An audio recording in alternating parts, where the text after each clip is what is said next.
Hello, I'm Teacher Lynn and welcome to my vlog.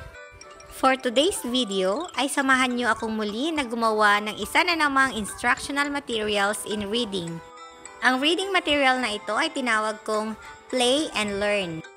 Sa pamamagitan ng IM na ito ay mahasa ang word building skills ng mga bata.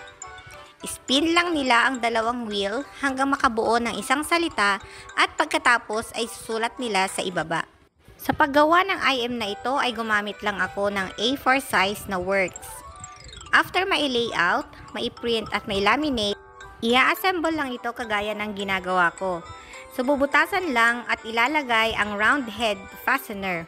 Pagkatapos ay ayusin sa likod at lagyan ng scotch tape para hindi mag-loose. Dapat tansyahin ninyo ang higpit ng fastener kasi kung masyadong mahigpit ay hindi nyo maiikot ng maayos ang mga wheel. Dinoble ko pala ang paglalagay ng scotch tape dyan sa likod para siguradong hindi maalis yung round head fastener. At ayan na po, meron na po tayong isang manipulative material na pwede natin gamitin sa ating Catch-Up Friday. Hanggang sa muli, maraming salamat po. Bye!